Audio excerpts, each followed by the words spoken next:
0.5 inches on the corn soybean rotation ground, 50 inches an hour on the forested land. It doesn't seem possible. When's the last time you guys got 50 inches? I know the answer, it's 1990s, right? In the 1990s, did you get 50 inches over here?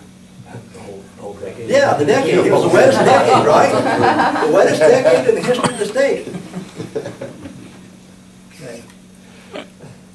Gabe Brown, I believe this was in 2010 in Bismarck, North Dakota, Burley County. They had, I believe, it was a 10.5 or 11.5 inch rainfall event in a 24-hour period. He had no runoff. How's that possible? It's exactly like the thing we ran into at Dwayne Beck's place at Dakota Lakes. 1,000-gallon-a-minute lateral sprinkler rolls over. That soil could take in that water as fast as Mother Nature can give it. It all went in. The micropores and the macropores that's been developed and not destroyed by tillage allows that soil to function at a high level. The residue laying on the soil surface, I don't know who did the research on this, but essentially they calculated over a year's period of time the energy from raindrops and everything that falls from the sky. I'm planning to make something out of that. They calculated what the energy of all that was per acre, and it was like 20 tons of TNT, the collective impact. You think about how fast those raindrops are coming at terminal velocity, and you've seen those little things about what happens when they hit the soil? They hit the soil and it makes the little mushroom cloud and the little particles are flying everywhere. Another interesting side, you guys are going to get something today that nobody else has got because I just remembered it. Dr. Beck was talking about diseases, crop diseases. I never had really thought about it, but when you have bare soil and that raindrop comes in at terminal velocity and hits that particle and knocks it up and it hits the crop, it can cause a little abrasion here, just like it would on you or me or anything else if a little chunk of rock or something came flying by, and it creates an opportunity for infection or disease or something to happen. It becomes like a vector for something to happen that wouldn't normally happen there. So there's another added benefit by keeping the soil covered. Anyway, we're going to jump right ahead here. Here's what it looked like underground. Here's a sample of that forested side, and these are the same exact soils when they started. Here's what it looks like over here in the corn soybean rotation 17 years later. Notice the difference in soil organic matter. Now, to be fair, and I'm also, this is part of your question too. To be fair, over here they have harvested with the combine and taken nutrients off that land. But what they've done over time, and my guess is they probably did a very good job based on the management regime they had, but they have degraded that bank. And you talked very much about soil organic matter in your presentation, about the potential of being here at 4.3, and this is probably somewhere close to where many of the soils, I don't know about right here in town because I don't know about the erosion rates and stuff. My guess in that natural system, somewhere between 3 and 6 is where soils, before we came along and degraded them, were probably in that range somewhere. Certainly in a drier environment, they were probably at the lower end. I've actually done some soil sampling around and sent some samples off to Dr. Rick Haney to have them tested at Temple. And some of the samples I've sent off have came back at that 4 point something. So I know even in our 14 to 16 inch rainfall area, there are some things that are possible in some locations. I also had some come back in as low as 1. One of our producers in our neck of the woods, he was kind of getting on me one day. He goes, well, these soil, I mean, 1%, that's pretty much all we can get. I mean, I've been doing this no-till for 20 years, and you just need to go look at some soil tests because, you just don't see enough soil tests. Well, unbeknownst to him, I look at soil tests all the time. So anyway, and I see what the organic matters are, and I saw a lot of soil organic matters, even on land that's annually cropped, more than 2%. Not using cover crops, simply through no-till and using a sensible crop rotation. We've got to keep the soil covered at all times to get there, otherwise that system is going to further degrade and continue to destabilize. One of your limiting factors here. Also look at the water real quick. Obviously a difference, part of what we were trying to show here a little bit, the runoff off the forested side is much cleaner. There's nutrients going out of there. There's soil particles, little clay particles. There's things getting away in that system that are staying put when you've got these aggregates in this little structure held together by the glomeruli. We're going to kind of run through these. At times this is going to seem a little bit like a row crop dominated deal, but what it is simply an attempt to illustrate how it can work in other places. This is Curtis Furr. He's from North Carolina. He went and saw Ray Archuleta, I believe, in 2009. He flew, they got an airplane, flew to Berta County. On the way back home, on the airplane, he's ordering his cover crop seed. And this is what it looked like in the spring of 2010, right before he's getting ready to plant his corn crop. Any idea what's going through this guy's mind? What would your producers over here be doing with that? I'm just curious now. They're getting ready to plant corn. What would they do? Light a match. Light a match. Let's get rid of what we don't want instead of managing what we do want. Okay.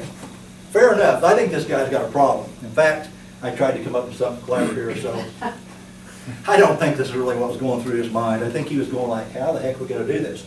You mentioned the roller packer earlier. That is one of the videos that I saw. Yep. Right there, what you're showing. Yeah. And I learned something in that video too. Some of the things we originally saw, and I went back and looked at those videos, I kind of learned a little something here. But essentially, that was a 7-way mix. I know it looks like it's all ryegrass. That's a 7-way mix. You kind of see some mustards and some other stuff in there, but they rolled it down.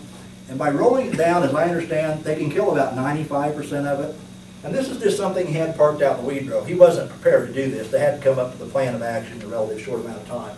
They sprayed this after they rolled it down with about 12 ounces of glyphosate, just to make sure they've got it killed. I think with that crimper, I mean, I think they could probably do a better job, and it may not be that big of an issue, but that's what he elected to do on short notice. Here's his neighbor who also flew to Berta County with him. Similar situation. Here's what his field looked like before, here's after. What does this look like right down here? We're getting ready to plant this corn in. Anybody? That's what you got knocked down by the wind. Ah, Like I've actually seen that happen to corn before. A little scary.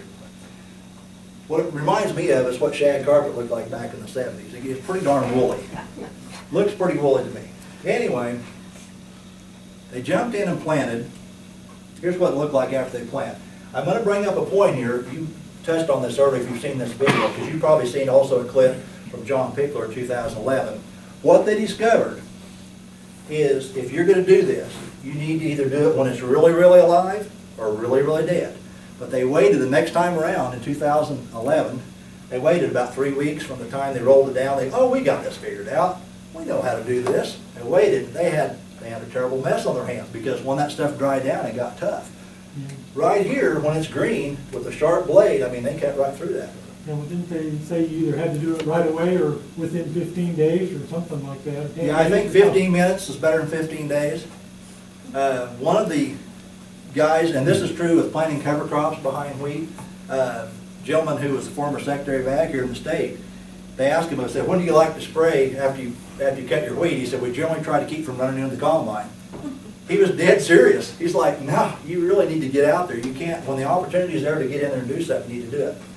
Anyway, I'm going to kind of jump ahead here. So here was what resulted from what you just saw in that planting in 2011. What this picture illustrates essentially is all 4 of the principles at work. We've had a living root in the soil at all times. We have diversity with the cool season grass, warm season grass. We're keeping the soil covered at all times, and no-till. Okay? That's all that's about. It's just showing you how one guy did it in one place. Okay? We talk a lot about Berta County, and that's where we got a lot of our upbringing. I find this very interesting. I didn't catch this till here just a couple of months ago when I was in Salina. When I realized these guys from North Dakota, they've been working on this for a long time. They were going to see Dwayne back, and they're trying to find answers to how we're going to make this work. And in 2006, they saw Dr. Ademir Caligari, and he had done his PhD work at K-State. He's from South America. That's where they finally got the pieces to the puzzle about cover crops or soil crop primers. And in a very short amount of time, in 2009, the Conservation District went and purchased 150 acres of very conventionally tilled land. This is about 5 miles east of Bismarck, North Dakota on Interstate 94, quite a ways north. And they said, we're going to try to demonstrate how we can make this work up here. They divided it up. You can kind of see these are paddocks. This is little watering facilities. So intuitively, you might have guessed, they're thinking about using livestock. The Conservation District doesn't own the livestock. They have somebody that owns the sheep, somebody over here owns the cattle, and they'll say, hey, we need you to come in here and hit this for about 3 days, and then come over here. It's actually a win-win. They're getting what they want out of the deal, and they don't have to be burdened with livestock. They provided a huge opportunity for that guy. He can go spend, you just think about 3 days and go, okay, well, heck, there's 30 days of grazing. Kind of a cool deal here. But anyway, the purpose of it is a demonstration. If you guys ever get a chance to go up there, we'd love to schedule a tour sometime here where we could take even a handful. You know, maybe busing the whole state up there is not feasible. Busing Jay down here is probably more feasible, but it's really nothing better than getting up and getting some boots on the ground. So the first route out of the box, they jump in there and they put a soil primer in. That was planted, I believe, on about July 20th that first year. Incidentally, for those of you that like to do the recreational tillage, or somebody that, if you know somebody that does, one of the things that Gabe Brown said was kind of shocking. We saw him in Blade, Nebraska earlier. He said, you know, looking back, probably what we should have done is went in there and disked it and leveled it up, because we wasn't going to do anything to further degrade that soil. That soil was already plenty degraded. Looking back, we probably should have done that first. It wasn't going to cost us anything. We still would have jumped in there and planted this. I find it interesting, though. There's quite a bit of old residue. I don't know if that's from weeds or what it is. There's stuff on the ground there. But anyway, that ground's covered. And look at the cocktail there. There's really no magic mix as far as the number of species. There needs to be a destination in mind, though, if you're going to pick these. There needs to be a reason why you would plant 1 or 2 or 3 or 4 or 5. But if you don't know where you're going, how are you going to know when you get there? Do you need to fix nitrogen? Do you need tough residue? The drier you are typically, and the further west you go, typically the limiting factor is diverse residue that will hang around long enough to keep the soil covered and live until rainfall and everything comes along to help make it work. The further east you go, the less probably you need to do that, because there's more and more water in the system to get things to grow than would naturally happen. As you guys seen here, I mean, we go through cycles sometimes where it's very dry for very long. Did you use that calculator, the guy that I was listening to from Keystone? He said he had made this calculator, the seed guy or whatever it was. Correct. Does that really work pretty good? I just wondered. The presentation, and it's on Ustream right now, basically it is a tool. It is a very good tool, I might add. We also have a tool, and it would be kind of interesting to see it get improved, but in the job sheet for cover crop that we have, there is a spreadsheet. It's not near as... Got about 50 species in it, I think, 45. There's some interesting stuff in there, and I think there's some cool stuff. The one thing I saw, I don't say it gave me heartburn, but if there was something bad about a particular species in an individual species, like for example, if you click on buckwheat, it'll say, oh, don't put livestock out there, you're going to have problems with buckwheat. In a monoculture, maybe you might. In a diverse polyculture, not as likely. But I think it's a tool there. I would certainly invite anybody to go to Green Cover Seeds' website. The Smart Mix Calculator is the name of it. It's almost got too many bells and whistles now, because they've got diversity scores, they've got drought scores, and they've got, oh, you're south of I-70, oh, put that in, okay, 15-inch rainfall area. By the way, that's as low as it goes, sorry. Aren't they going to address salinity too? Yes, yes. Salt, yes, all that stuff, exactly. And it's not perfect. It is a tool. One of the things right next to it, there's a little question mark in there. They don't have those populated yet, but what you're going to be able to do, there's going to be a link to the web. You're going to click on that. It's going to tell you about cowpeas. Another good resource, one of the first ones I looked at, was put out by Western Sarah. It's called Managing Cover Crops Profitably. One of the things that's interesting about that, it's not going to give you that. You mentioned earlier, they want the magic bullet or the holy grail. What it's going to talk about is the individual species. It's not going to give you how it might work in a diverse mix. But you're going to learn something about cowpeas. You're going to learn something about sunhemp. You're going to learn something about how they can do, okay? Here's what it looked like the following May, right when we're getting ready to plant their corn. Notice they must have got some growth here. I don't know where that picture was taken, but obviously those sunflowers that we were looking at got a lot bigger in the next 30 days or before frost there. But that's what it looked like as they were seeding. And here's what it looked like about 90 days later. Is that Jay in there? I thought it was Jay. This Jay or Kenny Miller. Yeah, I think it must be can't Jay. tell from here. Just kind of look at here both sides. Notice what's happening in between the rows too. This is the way it looks between the rows. Okay? See anything there that jumps out at you? A lot of people, when I see it, they go, wow, 122 bushel, 128 bushel. I'd just as soon go do that and not add all this other stuff. It's interesting to see what happens though with just a little bit higher level management. No commercial fertilizer on either side. The average for Burley County, 2006 to 2010, is 100 bushel acre. That's actually pretty darn good, 16-inch rainfall area. Something interesting I learned when I went up there, in North Dakota 20 years ago, they didn't raise corn for grain because it's too cold up here. We're too far north. We don't have a long enough growing season. So what changed? Some people say, well, they just got better varieties of corn. Certainly, corn varieties have improved over the last 20 years, but really what changed is the mindset. They realized they could grow corn up there. In fact, at Gabe Brown's place, when we were looking at his cover crop species in 2011, we were standing on the field where he did the garden. We'll talk about that in a little bit. I talked to some of you guys about that today. They planted corn there, and the last 3 days of May, it froze. Boom, boom, boom, and froze the corn off right even with the ground. They jumped in on June 4th, and they replanted with an 85-day corn. And when we're there just before Labor Day, corn's up to here, about 125 bushel corn. When you get your system to working at a fully functioning high level, there are things that are possible that wouldn't otherwise be possible in the degraded system. Basically, this is just an illustration of the power of diversity. They don't really know why it worked this good the first right out of the box. I mean, this soil didn't magically go from this highly degraded state to this highly functioning system in 1 year. But apparently they're able to do some things that made it good enough to work at this level. Just something to think about. What does it mean by compost tea? Good question. That came up yesterday. I think Lori asked that question yesterday in Steamboat. And I may let you explain a little bit better, Mike. When we went up there right next to the farm there, they had this windrow of about 200 foot long. It was a little windrow of compost. And I was sort of looking at here, and incidentally, they were growing some no-till potatoes because when they came to the San Luis Valley, everybody told them down there, we have to till, we grow potatoes. So they just wanted to prove they could grow no-till potatoes up there. So they've got some nice no-till potatoes just under the mulch over there, and I brought one of them home. It's kind of cool. But anyway, he says if we were to take this compost right here and apply it to our 150-acre farm here, that would be about enough compost to treat that for 1 year.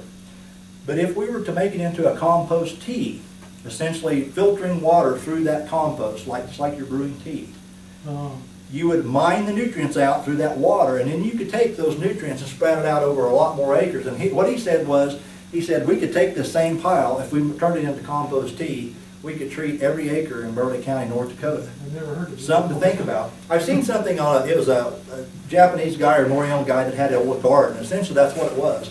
They were pouring the water in the top, and this water filtered down through to water the plants. It was simply the water was mining the nutrients out. They do that in some blueberry operations in the Northwest. Okay. Also.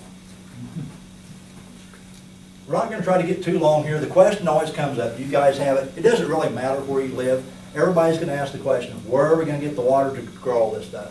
We don't even have enough water sometimes to grow the cash crop. It's true where they get 40 inches of rain, 20 inches of rain, or 10 inches of rain, or even less. It's always the same question. This was a picture taken in Baca County during a D4 drought. Notice it's green right here underneath the pickup. So why is that? Okay. Probably less sunshine hitting. A little less sunshine. Okay. So it won't evaporate as much. Okay. Maybe a little cooler. First person that saw this, they said, "Oh, well, it rained on that side of the pickup." Okay. So I said, "Well, now let's go see." Okay. Guess what? There's the south side. It didn't rain more on that side of the pickup. It was a shade. Even in a no-till system, you can see some bare soil down there. This is a soil, and we've got a couple of these. It's kind of interesting, but 4 inches on a hot summer day, notice the difference in soil temperatures there. This one over here where you're shaded by a green growing plant, 87.6 degrees. Over here, 107. Remember I talked about once you get to 100 degrees, how the little critters start to die? This system is starting to decline and degrade simply based on the fact we don't have it covered and we don't have that living root in there. You've seen this slide before. 3 inches of rain in Burley County. Just a little illustration of monoculture versus the cocktail. Kind of hard to believe these are just a stone's throw away, but they did like 7 different plots here. The one that had the most diversity did the best. The one that had the least diversity did the least. That's all you need to know. 4 times the production. We saw that in Joel's presentation. You guys have also seen this slide before. We kind of mixed it up a little bit. Remember this? Blue water is what leaves in the system, either through the ground or the river. Green water is what flows through the plants, and the white water is what hits the soil, evaporates, or is least intercepted, but it doesn't make it through the root. Okay? This is actually the original information we got from Oklahoma State University, and what they were looking at doing was double cropping. They recognized, hey, we get a lot of rain down here. These guys are also doing wheat fallow. In western Oklahoma, wheat fallow is still fairly common, but this is, we think it's probably somewhere east of Stillwater, maybe even as far east as Tulsa. But anyway, when you get to looking at this, this is what they figured out. They lose a lot down there to the blue water. This is the average, and I'll show you a neat little chart in a little bit about what's actually going through the plants to grow the crop. Most of what's falling, and this happens in a lot of places, is simply being lost to the whitewater. Okay? And the question is, could we shift a portion of the whitewater up here to the green water simply through biological intensification? And we think the answer is yes. Keeping a green growing plant out there longer is going to give us a chance to harvest the sunlight, harvest the water, anything that falls from the sky. Basically, looking at the transpiration in inches, you might just kind of take a glance there, pick the crop of your choice. Joel had used wheat earlier, but essentially, this is how much water has to run through the wheat plant to grow this. It's less than you think it is, but a lot of times, the amount of water that falls from the sky is actually somewhat incidental. If you don't get any of it to go through the plant, you're not going to grow any plants. You've seen this slide before? We tried to take it down to our area. We're in about a 14 to 16 inch rainfall area. You guys can adjust these numbers here. My guess is they're probably not a lot different. If you just average them down, it would be comparable. Here's where we got the data from for the runoff. So let's just look here at Grand Junction right here in the yellow. And I'm going to say that tells me that you guys, the runoff is 0.2 to 0.5 inches. So you're losing that. The rest of the total precipitation is either white water or green water. Here's an interesting sample of North Dakota. We have Kim-till winter peas. Over here are spring peas. Kim-till twice. Over here we have a cover crop mix. Basically what they did, they turned in the livestock on the cover crop and grazed it for about 15 or 16 days. Took the guys from NRCS out. They did some cores. They pulled soil samples. They wanted to basically measure the moisture on the Kim fallow versus the cover crop. See the difference? Note the dates there. Here's what they found. Essentially, in that environment, and we don't know how much the precipitation was before, during, or after, but what they found, whether it was Kim fallow or cover crops, the total moisture stored in the soil was about the same in this sample. Average water holding capacity is about twice that. We wanted to see if we could duplicate that here, so we found a couple of volunteers, victims, if you will, to sort of test this out. Over here we have 23 bushel stripper wheat straw. Notice the bare soil in between here. Over here we have that same 23 bushel, but we added a diverse, about a 7-way mix. We did the same thing over in Simla. There's the Kim fallow. There's where they planted the cover crops. They all were planted after August 1st, so there was a limited growing window in there, and they were all frost terminated. Did the same thing they did in North Dakota, went out and took the soil samples, sent them off to ARS and Akron. And here's what we found. Essentially, it did take some water to grow those cover crops, and you can kind of extrapolate down here to the bottom. This is what it looked like last November, 1st of December. So there's no surprise here. It took some water to grow those crops. That stripper straw, it didn't take a lot of water because nothing's growing out there. We went back out in May, right before we planted corn. It's kind of interesting to see what happened here. Basically what happened though, the direct result was two things. Each of the fallow periods, I'm going to show you something real quick here, gained about an inch. We're gaining ground over here in the cover crop simply because we have that soil covered. In the stripper straw by itself, the soil is not covered. Here's what it looks like at planting time. A little more covered here. It's about 3,000 pounds of residue flat here. 2,000 pounds over here in the stripper straw. Going to do a quick review of the principles. I'd invite you guys to all look at the strategy. Got a copy of it floating around the room here. Joel mentioned work your mind, not your soil. We're just going to kind of do a quick run of old thinking, new thinking. Old thinking mechanical, new thinking biological. Old thinking short period living plants. We're suggesting maybe look at ways to put longer periods of living plants.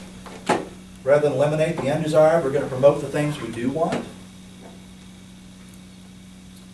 The old system had few cash crops and a monoculture. We're suggesting a diversity of cash crops and cover crops or soil primers like we've talked about today. We're just about to the end here. Old thinking, we viewed the soil as an inanimate object and approached conservation from an engineer's point of view. New thinking, look at the soil as a living community, approached conservation from the ecologist's point of view.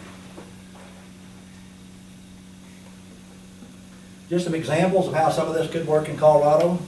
This is on Brendan Rocky's farm. It's a companion cropping deal, so we've got, I believe it's peas and potatoes. Notice we do still have some tillage here, but some of the things I mean, he looked at the system. How can I make this system work here? And so there are some things you can do to maybe make it get better. Another example of multi-species cover crops in the San Luis Valley. It's basically kind of the world's largest hydroponic project, as I understand. You get about 6 or 7 inches of rain there. The rest of it comes through a pivot. A lot of these were grown on about 6 inches of water through the center pivot. I think it's kind of interesting. It goes back to this green water, white water, blue water. When you get the system working properly and run it through the plants, you can get some things to happen. You guys have all seen this, right? One? You never seen that picture before? Don't remember it, no, I might have. Might have. Oh, right there, Oh. oh, okay. This looks like something that could happen in Colorado. That looks a lot different here than it does there. It does a little bit. It does a little bit. It's that whole seeing is believing thing. We're stressing here basically to manage for what you want instead of against what you don't want. This is also in a D4 drought, but look at what's possible there when you've got all the 4 principles at work.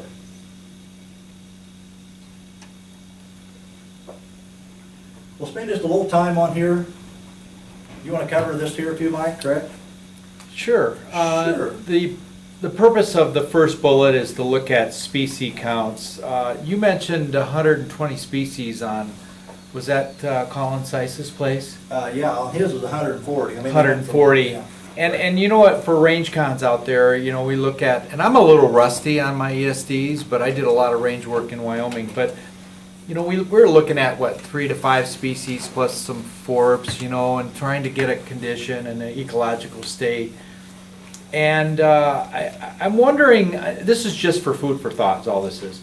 I'm wondering if we somehow, you took one of your flagships in your counties and looked at your range sites, and if you had time to go really count the species counts of a pasture that's maybe one that hasn't been rotated much or continuous grazing, and one that has, and see if we could start learning more from it, because diversity on range is very very important as well. And that's the point of that. Look at and maybe there's a correlation that's somewhere between 30 to 50 is, you know, has an excellent soil health, and one greater than 50 is even better, or something like that. That's the point of that. So Okay. just to be thinking about something like that. You covered pasture cropping, Okay. so diversity, you can't beat it. Diversity is a big piece. It doesn't say 8 or Yeah. 12 is not okay. It says 1 or more species. Yeah, and then you're done. You quit. We gotta push diversity on all land uses. Okay? And then management. You're talking about if I'd have known then what I know now, it's kind of like it's the same with your personal health, your soul health. If I knew I was going to live this long, I'd have taken better care of myself. Right? Yeah. The other thing about management, Teresa and I talked about this a little bit. I can't keep dragging you back into this. Something to consider. This might be something we're kind of finishing up here. No-till, when you're going from conventional till to no-till, it requires a higher level of management to execute. When you take that same system and add cover crops or soil primers to the mix, now we're at another higher level of management required to execute and make that work. When you add multi-species or even livestock to the mix, now we're up here at a higher level. Not everybody wants to manage at that higher level. We had a gentleman, I didn't get to meet the guy over in Gove County, Kansas. They're doing some neat stuff with cover crops. He said, man, I want you guys to make this idiot-proof, just like this Roundup Ready cord. I want to plant it, spray it, forget it, and go water skiing. That's what I do. Okay? He's probably not geared up to do this at a high level. He doesn't want the livestock. That takes too much time and too much work. Gabe Brown, on the other hand, he's actually taking it and making more net dollars using livestock than he could even conventionally on some of those acres. Because he's got his soil functioning at a high level, things are possible, whether you choose to harvest it with a combine, livestock, or whatever. Things are possible that wasn't possible just a few years ago. We talked about this a little bit. We're just going to kind of put this up here. I think this is kind of interesting. And what was the gentleman's name? You said he was Mark Kremling now? Yeah, Mark Volt Mark did Volt? this. Just a good piece of work for Pat. This was on pasture. Good little story. Yeah. It kind of tied into the sage grouse deal as well as putting more diverse species out there. He said, you know, the first year they did this, they seeded it with ATVs. They're using an airplane now. I guess John Scott, they got the idea of using an airplane. But the cool thing about it is they're able to get some things growing there that there was no natural growing native component in the system that was going to fill the void for what they needed. So they got some things in here that would work. I'm not here talking bad about, we call them the native place, but there's some things you have to be realistic here about what you can and can't do. So I would just encourage you guys to talk about that if you have some questions on this. I'm going to follow up myself on that, so just kind of a quick tidbit there. This gentleman's name is Steve Grog, and basically the purpose of this slide is just to emphasize looking at biological solutions rather than chemical or store-bought fertilizer or iron solutions. This guy is actually a cover crop guru, and he sells cover crops. The interesting thing about this, you guys may not be able to see this, about 0 units of N, 60 units of N, 90 units of N, and 20 units of 120 units of applied N. There's virtually no difference in the corn crop. We saw this down in Oklahoma a few years ago, and they couldn't figure out what's going on. But when that soil is functioning at a high level, those added inputs, and we talked a little bit about soil test earlier, the soil test is not going to show you the complete picture of what's going on biologically, and that's part of what Rick Haney is doing in Temple, Texas. Just a quick note there, that's what it cost, and there's a sample of what was mixed in there. Rolf Dirge, who Joel talked about earlier, this is just kind of a cool slide, but it visually illustrates what we're talking about. Parking the iron and letting the microbes do the work. The tillage, exchanging the water and nutrients, something to think about. And our closing point here, I'll let you just study this for a little bit. Samuel Langhorne Clemens is attributed to this quote. It ain't what you don't know that gets you in trouble, it's what you know for sure that just ain't so. A lot of times you get something in your head and it prevents you, I like this little saying, it prevents you from recognizing what's really going on. You're just so convinced based on what you've seen. So we kind of ran a little long here. I appreciate you guys for being attentive, and we're going to wrap it up. Maybe a couple of questions. Does anybody have any questions? So we talked about this earlier a little bit, and based on the environment that we have, what can we reasonably expect? I mean, in terms of soil organic matter improvement in this arid environment, these soil. I'm going to give you the smart answer. I wanted to give you a while ago, but I wanted to save it for right now. Okay. In California, Gabe Brown was out there and this question came up. And he said, all right, my question is here, do you all have soil? They kind of looked at him like, well, yeah, of course we got soil. He said, if you have soil here, you can make this work. That being said, you mentioned having a soil organic matter at 4 or 5% in this arid environment. That may not be realistic over a reasonable span of time. To me, the most interesting indicator, though, is can we get from here to here?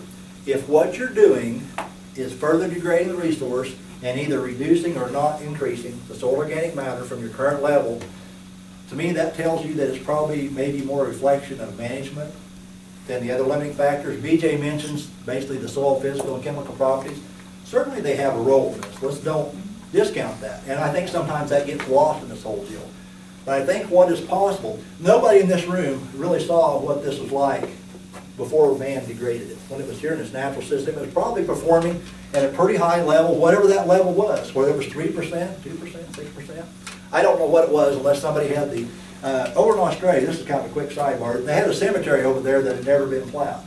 So they went out to the cemetery and they grabbed the soil sample. They found some like 8 and 12% organic matter out there, something crazy.